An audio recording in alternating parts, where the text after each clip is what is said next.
Assalamualaikum warahmatullahi wabarakatuh. Nama saya Nur Munira binti Yaakob. Nombor metrik A18E0676. Okey, assignment yang saya buat ialah assignment berdasarkan tajuk keunikan sektor pertanian dan kesan pembangunan dalam sesebuah negara. Okey, yang pertama iaitu pendahuluan.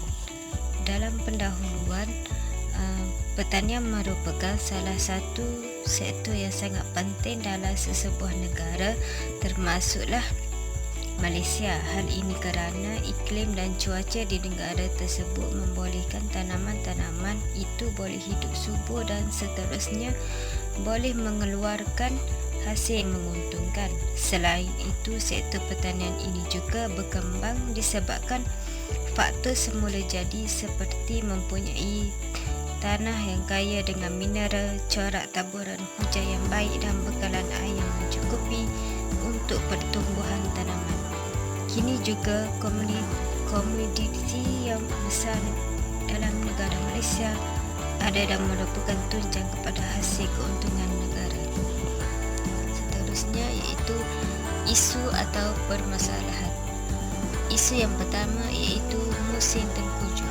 Para petani tidak boleh melakukan kerjanya seperti biasa kerana hujan yang lebat menghalang mereka untuk bercucuk tanam.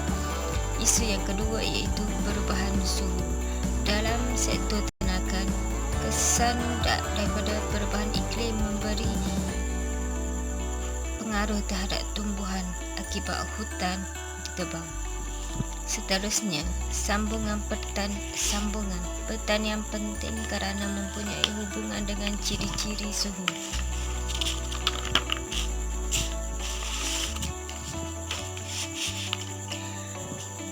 Berdasarkan kajian ke atas negara Malaysia, pertanian yang sesuai dilakukan mengikut tanaman yang boleh hidup di garisan khatulistiwa. Hal ini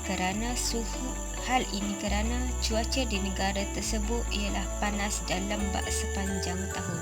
Contohnya, getah, kelapa sawit dan padi sesuai ditanam di Malaysia kerana akan subur di tanah yang lembap dan cuaca yang panas. Selain itu, masyarakat Malaysia juga bijak dalam menguruskan bidang pertanian ini. Bidang pertanian ini juga mencukupi skop dan bidang kemahiran yang luas dan pelbagai. Di samping pembangunan dan kemajuan yang dicapai dalam bidang ini juga cukup memberangsangkan. Seterusnya, pertanian juga berkembang maju sehingga terbinanya sebuah pembangunan hasil daripada pendapatan negara yang diperoleh daripada sektor pertanian ini. Bahkan dengan wujudnya pembangunan pertanian juga boleh ditukar konsepnya dari cara tradisional ke cara moden. Untuk perbincangan dan cadangan. Perbincangan yang pertama iaitu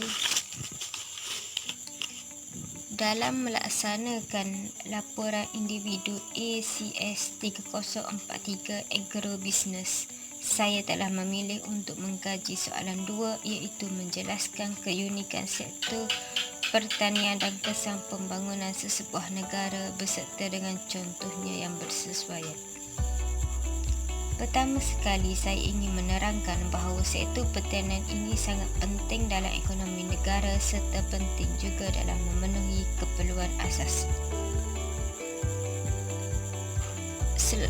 Perbincangan yang kedua iaitu sektor pertanian ini dapat membuka peluang pekerjaan kepada rakyat. Hal ini kerana pekerjaan ini tidak memerlukan sijil yang tinggi, sebaliknya memerlukan kerajinan. Bahkan dengan pekerjaan ini juga menjanjikan pulangan yang lumayan kepada pihak yang mengusahakannya dengan bersungguh-sungguh.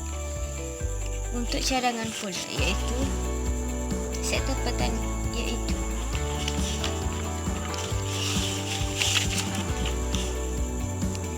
cadangan yang boleh diselitkan dalam perbincangan ini ialah sektor pembangunan perlu lebih peka untuk membawa masuk lebih banyak teknologi bagi memudahkan proses pertanian. Selain itu, hasil tanaman juga perlulah dituai dengan nutrien-nutrien yang membolehkan tanaman itu dapat hidup dengan berkualiti dan bermutu tinggi. Akhir sekali, iaitu kesimpulan.